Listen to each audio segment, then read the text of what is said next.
thank you. Yeah, I'll take this. All right, just a small reminder, please send your websites to us or just post them in our amazing app so we can use them.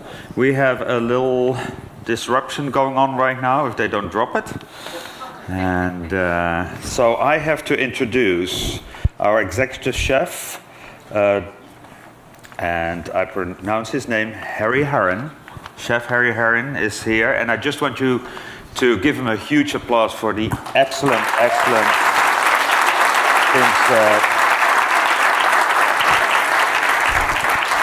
And he's going to show you some magic.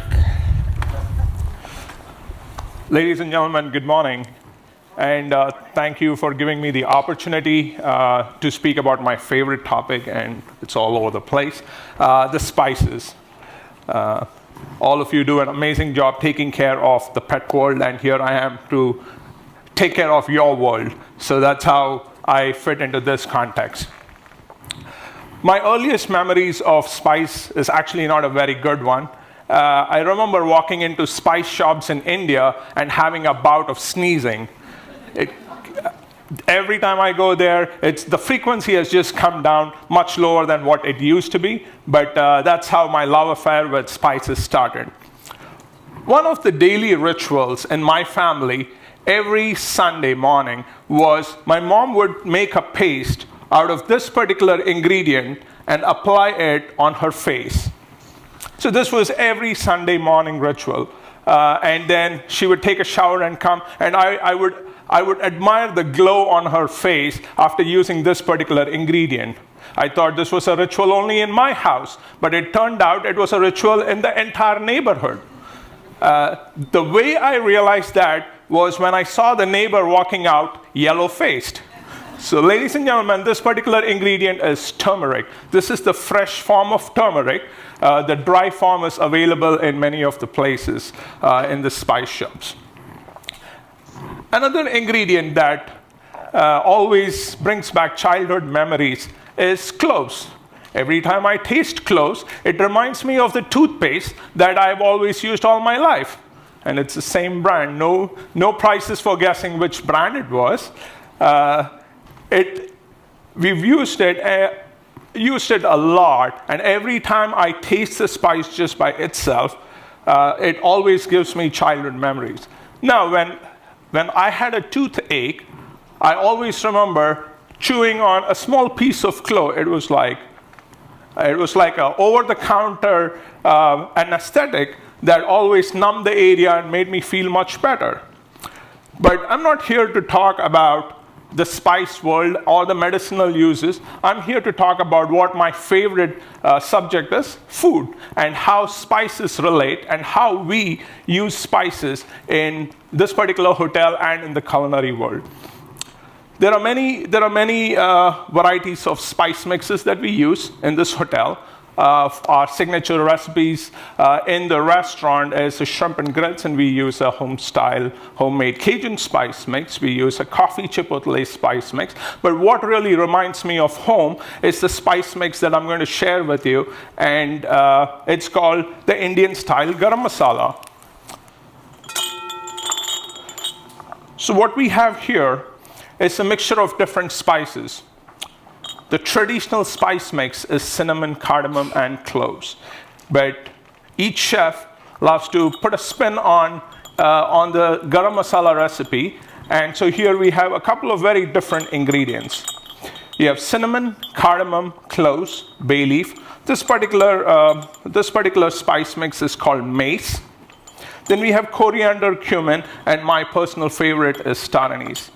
When you walk into the break, there are lots of these spices used in various preparations. Using spices has always been felt like a challenge, but you don't necessarily have to be very afraid of doing it. It's just a matter of how carefully you take care of the spices and how carefully you use it, the toasting, the storing. These are small things that really make a big difference. What I have here for my garam masala is bay leaf, cloves, cinnamon and cardamom, black pepper and mace, coriander, star anise, and cumin. All these get slightly toasted.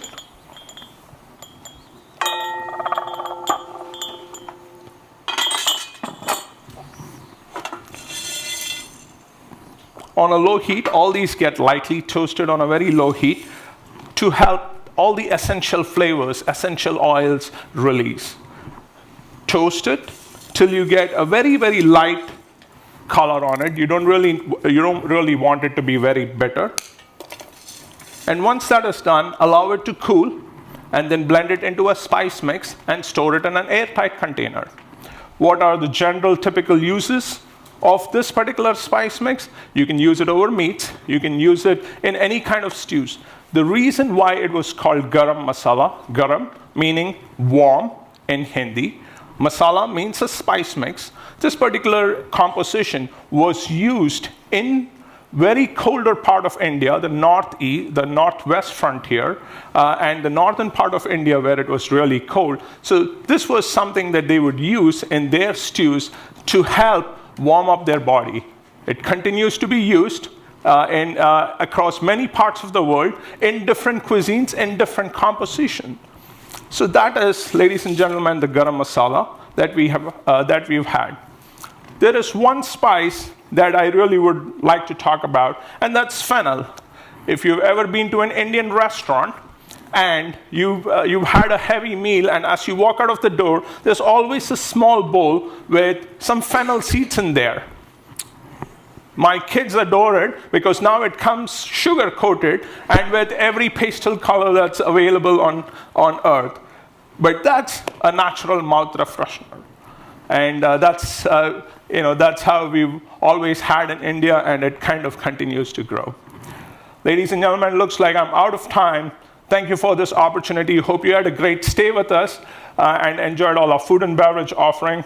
Thank you so much again for this opportunity. Thank you, Chef. Really appreciate it. Oh. Smells really good here. Wow, I'm staying here. This is great. So we have a break. As a matter of fact, what the chef did was prepare all these spices for you. So outside, when you go to break, please taste the spices that he prepared for us. And one more big hand of applause for the entire hotel for doing such an amazing job. Have a nice break. We see you all back in about 20 minutes. So break away.